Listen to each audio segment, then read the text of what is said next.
Good morning all of you. ఈరోజు మనం central bank functions మనం చెప్పుకుందామండి. కేంద్ర బ్యాంక్ యొక్క విధులను వివరించండి అని మనకి ఎగ్జామ్స్లో క్వశ్చన్ ఈ చాప్టర్ నుంచి ఈ విధంగా అడుగుతూ ఉంటాడండి. మనం ఈ యొక్క కేంద్ర బ్యాంక్ విధులు అడిగినప్పుడు లేదా భారతీయ రిజర్వ్ బ్యాంక్ విధులను అడిగినప్పుడు ముందుగా మనం కేంద్ర బ్యాంక్ అంటే ఏంటో మనం చెప్పాలండి. కేంద్ర బ్యాంక్ అంటే ఏంటి? దేశంలో అత్యున్నతమైన స్థాయిలో ఆ యొక్క బ్యాంకింగ్ వ్యవస్థపై ఆజమాషి చేయి ఏదైతే సంస్థకైతే ఆ అధికారం కలిగి ఉంటుందో దాన్నే ఆ దేశం యొక్క కేంద్ర బ్యాంకు అని మనం చెప్పవచ్చండి. లేదా ఒక దేశంలో ద్రవ్య మరియు కోసా విధానాలను ఏ దేశమైతే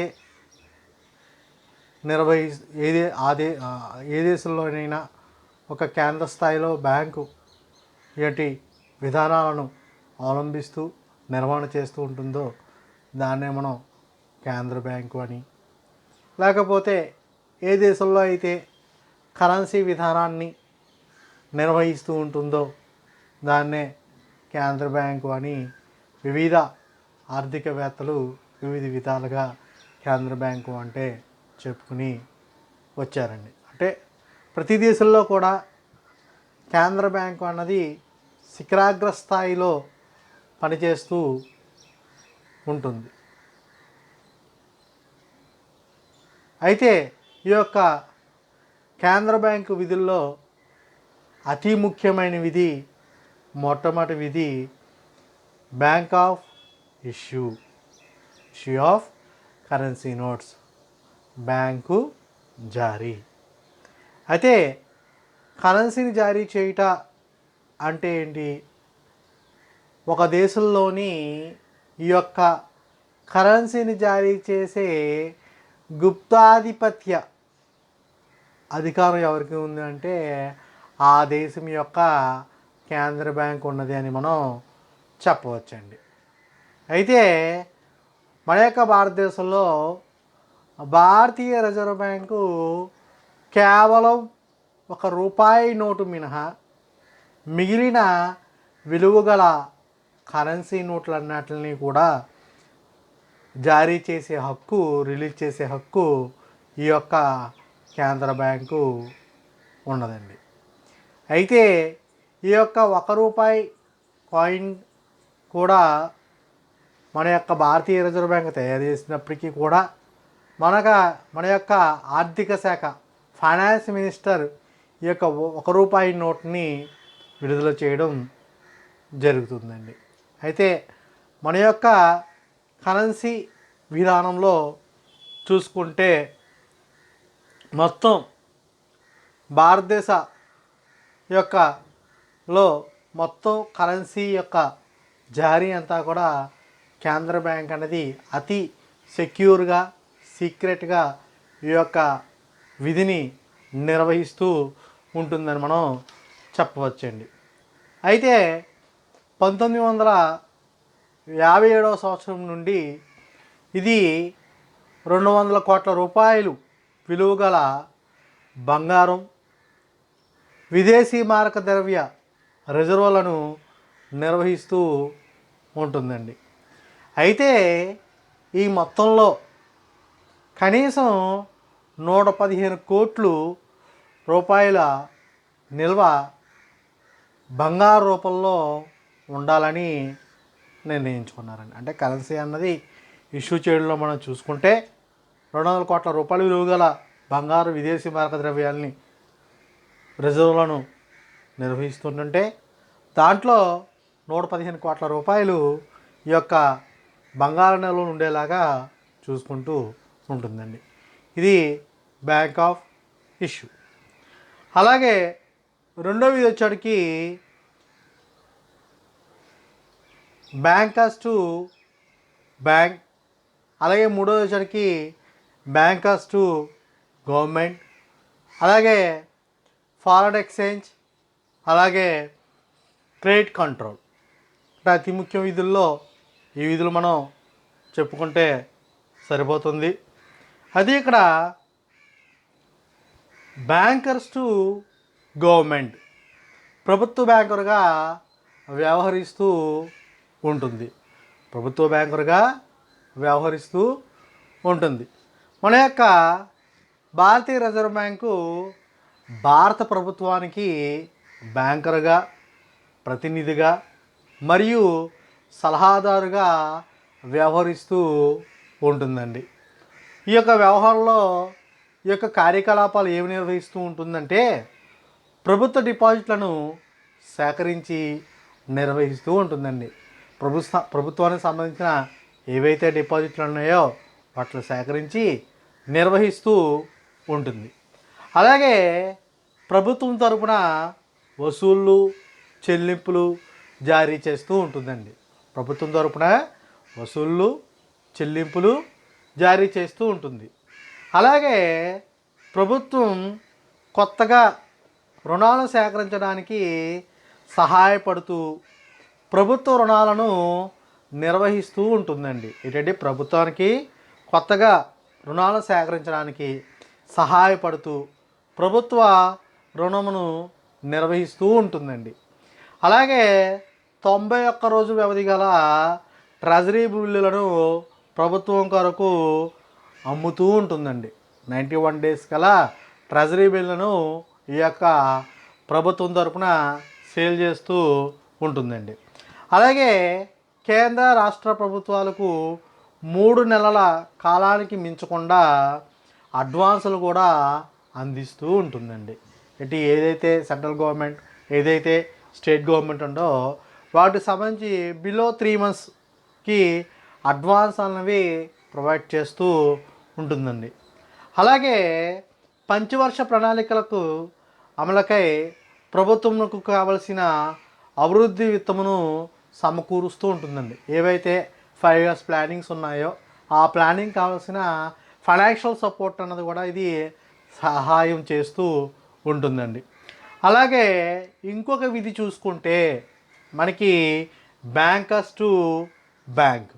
బ్యాంకర్స్ టు బ్యాంకు ఇది ఏ విషయాల్లో బ్యాంకర్స్కి బ్యాంకర్గా ఉపయోగపడుతూ ఉంటుంది అంటే ఎటువంటి విధులు అంటే ఈ యొక్క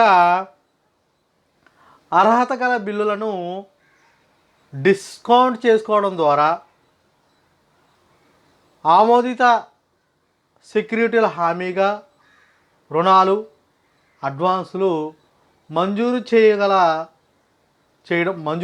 ద్వారా రిజర్వ్ బ్యాంకు షెడ్యూల్ బ్యాంకులకు ఆర్థిక సహాయం అందిస్తూ ఉంటుందండి. అంటే ఏవైతే రాహత బిల్లులు ఉన్నాయో వాటిని డిస్కౌంట్ చేసుకోవడం, అలాగే ఆమోదిత సెక్యూరిటీలు హామీగా రుణాలు, అడ్వాన్సులు మంజూరు చేయడం ద్వారా భారతీయ రిజర్వ్ బ్యాంకు షెడ్యూల్ బ్యాంకులకు ఆర్థిక సహాయం చేస్తూ ఉంటుందండి.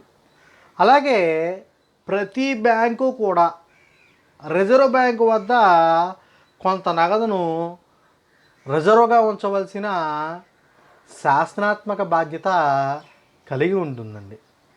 ఎందువల్ల అంటే అది అత్యవసర పరిస్థితుల్లో షెడ్యూల్ బ్యాంకులకు విత్త సహాయం అందించడం కోసం బ్యాంకులకు అంతిమ రుణదాతగా వ్యవహరించడం కోసం ఈ యొక్క రిజర్వులను నిర్వహిస్తూ ఉంటుందండి. అంటే ప్రతి బ్యాంకు కూడా ఏవైతే షెడ్యూల్ బ్యాంకులు ఉన్నాయో ఆ బ్యాంకులన్నీ కూడా ఈ యొక్క కేంద్ర బ్యాంకు దగ్గర కొంత మొత్తం నగదును రిజర్వ్గా ఉంచవలసిన బాధ్యత, అంటే శాసనాత్మక బాధ్యత ఉంటుందండి, బాధ్యత కలిగి ఉంటుంది. ఇందువల్ల ఏదైనా అత్యవసర సమయాల్లో ఆ యొక్క బ్యాంకులకి విత్తం అవసరమైనప్పుడు ఆ యొక్క అవసరాన్ని తీరుస్తుంది. ఏ విధంగా అంతిమ రుణదాతగా ఈ యొక్క అవసరాన్ని తీరుస్తూ ఉంటుందండి. అలాగే ఇక్కడ చూసుకునేప్పటికీ విదేశీ మారక వ్యవహారాలు విదేశీ మారక వ్యవహారాలు విదేశీ మారక వ్యవహారాలు చూసుకునేప్పటికీ ఈ యొక్క ఏదైతే విదేశీ మారక ద్రవ్య విలువలను ఆ దేశం యొక్క కేంద్ర బ్యాంకు పర్యవేక్షిస్తూ ఉంటుందండి. అయితే అంతర్జాతీయ మార్కెట్లో ఆ దేశం యొక్క కరెన్సీ విలువలను విశ్లేషీకరిస్తూ నిర్వహిస్తూ ప్రభుత్వం విధించిన విదేశీ నియంత్రణను అమలు చేస్తూ విదేశీ నిల్వలను నిర్వహిస్తూ ఉంటుందండి. అంటే ఆ దేశం యొక్క కేంద్ర ప్రభుత్వం ఈ యొక్క కరెన్సీని చూసుకునేప్పటికీ కూడా పర్యవేక్షించినప్పటికీ కూడా ఆ యొక్క అంతర్జాతీయ మార్కెట్లో ఆ దేశం యొక్క కరెన్సీ విలువను విశ్లేషీకరిస్తూ అలాగే నిర్వహిస్తూ అలాగే ప్రభుత్వం విధించిన విదేశీ నియంత్రణను అమలు చేస్తూ విదేశీ నిల్వను నిర్వహిస్తూ ఉంటుందని మనం చెప్పచ్చండి. అలాగే పరపతి నియంత్రణ క్రెడిట్ కంట్రోల్ కేంద్ర బ్యాంక్ విధులలో అతి ముఖ్యమైన విధి పరపతి నియంత్రణ మనం చెప్పవచ్చండి. కేంద్ర బ్యాంక్ విధులలో అతి ముఖ్యమైన విధి ఈ యొక్క పరపతి నియంత్రణ క్రెడిట్ కంట్రోలింగ్ అని మనం చెప్పచ్చండి. అంటే దేశంలో అవాంఛనీయమైన పరపతి పెరగకుండా నిరోధించడానికి ఆవశ్యకత కేంద్ర బ్యాంకుపై ఉంటుందండి. అంటే అవాంఛనీయమైన పరపతి పెరగకుండా, అంటే పరపతి అన్నది ఎవరు పెంచుతూ ఉంటారు? వాణిజ్య బ్యాంకులు పెంచుతూ ఉంటాయండి. అంటే క్రియేషన్ వాణిజ్య బ్యాంకు విధుల్లో చెప్పుకున్నాం మనం, పరపతిని సృష్టించడానికి చెప్పుకున్నాం. అంటే ఈ యొక్క వాణిజ్య బ్యాంకులు క్రియేట్ చేసే పరపతిని ఎవరు కంట్రోల్ చేస్తారు అంటే ఈ యొక్క కేంద్ర బ్యాంక్ అన్నది కంట్రోల్ చేస్తూ ఉంటుందండి. అయితే ఈ యొక్క కేంద్ర బ్యాంకు వివిధ పరపతి సాధనాల ద్వారా ప్రయోగిస్తూ ఉంటుందండి. అంటే పరపతి సాధనాలు అంటే ఏంటి అనుకుంటున్నారు? బ్యాంక్ రేట్, ఓపెన్ మార్కెట్ వ్యవహారాలు, open market operations, cash reserve ratio, నగదు నిల్వల నిష్పత్తి, శాసనాత్మక నిల్వల నిష్పత్తి, స్టాటిక్ లిక్విడ్ రేషియో, ఇలాంటి ఈ యొక్క పరపతి నియంత్రణ సాధనాల ద్వారా ఈ యొక్క పరపతి అన్నది కంట్రోల్ చేస్తూ ఉంటుందండి. అలాగే మనం ఇంకొన్ని ఈ యొక్క విధుల్లో చూసుకుంటే సాధారణంగా బ్యాంకింగ్ విధులు మనం చూసుకుంటే ఈ యొక్క సాధారణ బ్యాంకింగ్ విధుల్లో చూసుకుంటే కేంద్ర ప్రభుత్వం కానీ రాష్ట్ర ప్రభుత్వం మరియు కొన్ని సందర్భాల్లో ప్రైవేటు వ్యక్తుల నుండి వడ్డీ లేని డిపాజిట్లను స్వీకరిస్తూ ఉంటుందండి. అంటే ఏంటంటే కేంద్ర ప్రభుత్వం కానీ రాష్ట్ర ప్రభుత్వం మరియు కొన్ని సందర్భాల్లో ప్రైవేటు వ్యక్తుల నుండి కూడా వడ్డీ లేని డిపాజిట్లను స్వీకరిస్తూ ఉంటుందండి. అలాగే భారత ప్రభుత్వం సెక్యూరిటీలను విదేశీ సెక్యూరిటీలు కొనడం అమ్మడం లాంటి కార్యకలాపాలు కూడా నిర్వహిస్తూ ఉంటుందండి. అలాగే షెడ్యూల్ బ్యాంకుల నుండి కనీసం 1,00,000 తగ్గకుండా విదేశీ మారక ద్రవ్యం కొనడం మరియు వాటిని అమ్మడం. షెడ్యూల్ బ్యాంకుల నుండి కనీసం 1,00,000కు తగ్గకుండా విదేశీ మారక ద్రవ్యము కొనడం మరియు అమ్మడం. అలాగే ఇలాంటి కార్యకలాపాలు, అలాగే వెండి బంగారం కొనుగోలు మరియు అమ్మకం, అంటే ఏవైతే గోల్డ్ ఉన్నాయో వాటిని పర్చేజ్ చేయడం సేల్స్ చేయడం లాంటి సాధారణ ఆర్డినరీ బ్యాంకింగ్ ఫంక్షన్స్ కూడా నిర్వహిస్తూ ఉంటుందండి.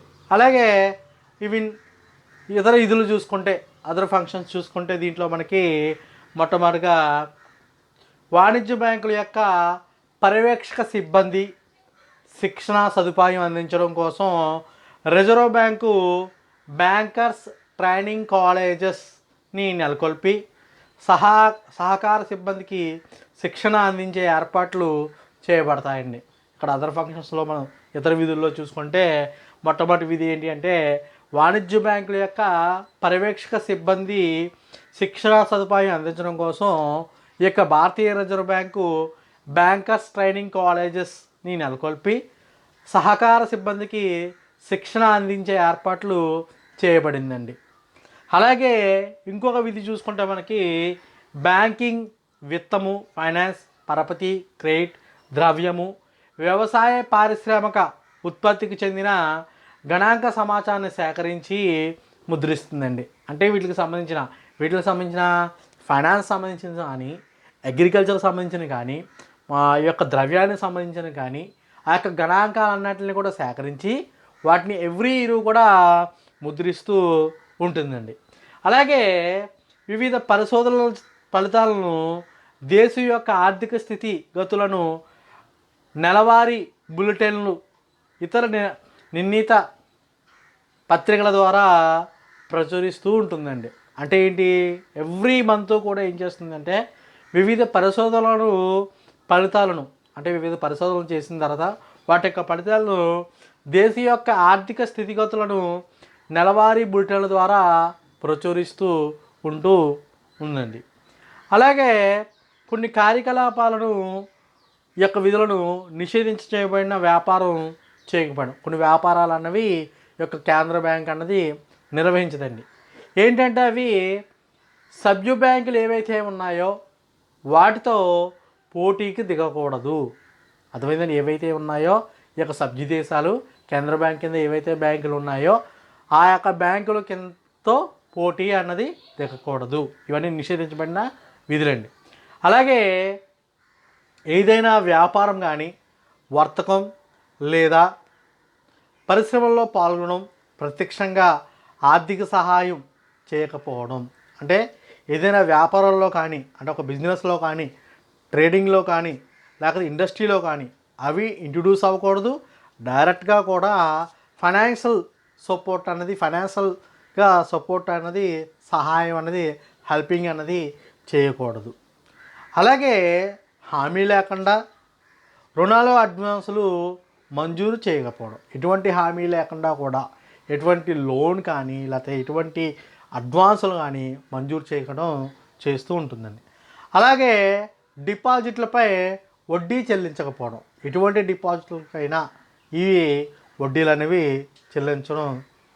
చెల్లించకపోవడం అన్నది కేంద్ర బ్యాంకు నిషేధించిన విధుల్లో కొన్ని విధులను మనం చెప్పుకోవచ్చండి. అంటే కేంద్ర బ్యాంకు విధులు కోసం మనం చెప్పుకున్నప్పుడు ఈ యొక్క విధులన్నీ కూడా మనం చెప్పుకోవచ్చండి. ఏంటి, bank of issue, bankers to government, bankers to bank, credit control, foreign exchange, other functions, ఇలాగా ఈ యొక్క విధులని మనం చెప్పుకోవచ్చు. బ్యాంక్ నోట్లను జారీ చేయడం, బ్యాంకుగా పనిచేయడం, ప్రభుత్వ బ్యాంకుగా పనిచేయడం, పరపతిని కంట్రోల్ చేయడం, పరపతిని నియంత్రించడం, అలాగే విదేశీ మార్క ద్రవ్య నిక్షేపాలను కాపాడుట, అలాగే వివిధ